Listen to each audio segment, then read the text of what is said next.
চলে এলাম তোমার শহরে। তোমাকে তো এখন অনেক হেভি লাগছে। কেন তখন বুঝে খারাপ লাগছিল? না, তখনও সুন্দর লাগছিল। অবাক লাগছে, ছবির থেকে তুমি ফেস টু ফেস অনেক সুন্দর দেখতে। তাই? এরকম হঠাৎ করে বলা নেই কওয়া নেই, তুমি খুলনা থেকে ঢাকা চলে এলে কেন? তোমাকে সারপ্রাইজ দেবো তাই।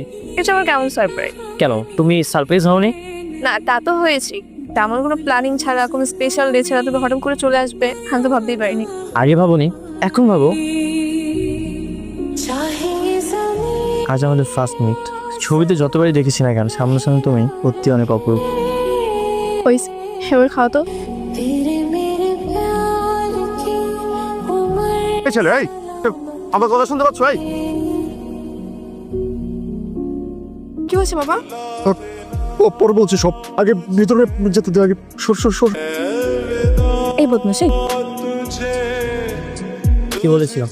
চ্যালেঞ্জ দিয়েছিলাম না? রাখো তোমার চ্যালেঞ্জ। সারা রাত কিভাবে ভঙ্গ হয়ে থাকবা নাকি? না, রাত 2টা-3টা পর্যন্ত থাকবে। তারপর তোমার বাবা যদি জিজ্ঞাসা করে তখন বলবো যে অনেক রাত হয়ে গেছে, আর যত না হয় থেকে যাই। কি বলো?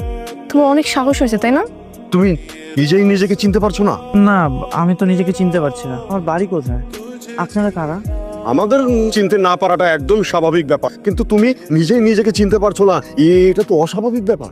না সত্যি, আমি আমাকে চিনতে পারছি না। আমার পরিচয় কি? আমার বাড়ি কোথায়? আমি কেন নিজেকে চিনতে পারছি না? কেমন অভিনয় করলাম? খুবই পচা। খুব পচা অভিনয় করেছি তাই না? আমার অভিনয় দেখে তো তোমার বাবা ভরকে গেছে। বাবা তো সহজ সরল, তাই গোল খাইয়ে দিতে পারলে। ফুপু থাকলে কখনোই গোল খাওয়াতে পারতে না। কখনোই না। সকালে দেখাবো তোমার ফুপিকেও খোল খেয়ে যাবে। তাই শুনো, এত ভাবিও না। ভাইজান, কাজটা কিন্তু আপনি ঠিক করেন নাই। একটা বেগানা পুরুষকে নিয়ে আসছেন ঘরের মধ্যে, দুইটা যুবতী মাইয়া ঘরের মধ্যে। আর তাছাড়া পাড়া প্রতিবেশী কি করবো? আরে পাড়া প্রতিবেশী আবার কি বলবে? আর ছেলেটা কি সারা জীবন এখানে থাকবে নাকি? ওর স্মৃতি ফিরে আসলেই তো ও বাড়িতে চলে যাবে। এই যে মিস্টার স্মৃতিহারা, বাবা খেতে রাখছে আপনাকে। কখন ঘুম থেকে উঠছি আমি? আমাকে কেউ খেতেই রাখতেছে। খাওয়ার জন্যই তো ডাকতে আসলাম। নাম কি তোমার বাবা? ও তো নাম জানে না, কিছুই মনে করতে পারছে না। আমার নাম কি? আপনারা কারা? এটা আমার বোন, আর এ হচ্ছে আমার বোনের মেয়ে, মানে আমার ভাগ্নি। আর এটা হচ্ছে আমার মেয়ে তানিশা। শুনো, বাবা যখন জানতে পারবে তখন কিন্তু ব্যাপারটা অনেক সিরিয়াস হয়ে যাবে। তুমি এখনো যাচ্ছ না কেন? এক সপ্তাহ তো হয়ে গেল। আরো কিছুদিন থাকি, এখানে তো অনেক ভালোই আছি। তাই না? বাসা কেউ টেনশন করছে না তোমার? আমার বাসায় তোমার বাবা আছে, আর বাবাকে তো আমি বলে এসেছি আমি আমার ফ্রেন্ডের বাসায় আছি, অনেক ভালো আছি। আর মা?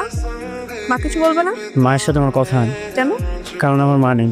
কই, তুমি তো এর আগে কখনো বলনি। হ্যাঁ, তোমাকে বলা হয়নি।